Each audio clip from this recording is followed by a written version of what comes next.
Share कंदासीं। ख़ैबर पख्तूनख्वा में security forces जी ॿिनि धारदार कार्रवाइनि में 6 दहशतगर्द मारिजी विया आहिनि। ISPR तरफ़ां जारी कयल बयान में चयो वियो त 3 ऐं 4 नवंबर जी विच वारी राति सिक्योरिटी फोर्सिस उत्तर वज़ीरिस्तान जे इलाइक़े दोसाली में ॻुझी ॼाण जी बुनियाद ते ऑपरेशन कयो। ऑपरेशन दौरान हिकु दहशतगर्द अहमद शाह उर्फ इंतज़ार दोज़ख भेड़ो थी वियो। ISPR मूजिब सिक्योरिटी फोर्सिस ॾखण वज़ीरिस्तान जे ज़िले कमरंग में बे कार्रवाई कंदे अफ़गानिस्तान मां पाकिस्तान में दाख़िल थियण जी कोशिश नाकाम बणाई। पाक फौज जे तर्जुमान मूजिब कार्रवाई दौरान 5 दहशतगर्द मारिजी विया आहिनि ऐं 3 ॼणा ज़ख़्मी थी पिया। ISPR मूजिब पाकिस्तान मुस्तक़िल तौर ते उभरी अफ़गान हुकूमत खे चवंदो रहियो आहे त सरहद ते सियाती बॉर्डर मैनेजमेंट खे यकीनी बणाए। उम्मीद त उभरी अफ़गान हुकूमत पंहिंजी ज़िम्मेवारियूं पूरियूं कंदी। पाक फौज जे तर्जुमान चयो त अफ़गान उभरी हुकूमत दहशतगर्द कार्रवाइनि जे लाइ पंहिंजी धरती इस्तेमाल थियण खां रोके।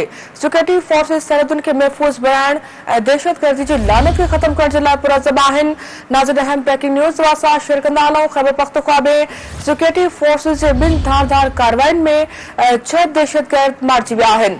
ISPR तरफ़ां जारी कयल बयान में चयो वियो त 3 ऐं 4 नवंबर जी विच वारी राति सिक्योरिटी फोर्सिस उत्तर वज़ीरिस्तान जे इलाइक़े दोसाली में ॻुझी ॼाण जी बुनियाद ते ऑपरेशन कयो।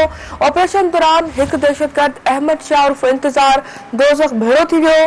ISPR मूजिब सिक्योरिटी फोर्सिस ॾखण वज़ीरिस्तान जे ज़िले कमरंग में ॿी कार्रवाई कंदे अफ़गानिस्तान मां पाकिस्तान में दाख़िल थियण जी कोशिश नाकाम बणाई। पाक फौज जे तर्जुमान मूजिब कार्रवाई दौरान 5 दहशतगर्द मारिजी विया ऐं 3 ज़ख़्मी थी पिया।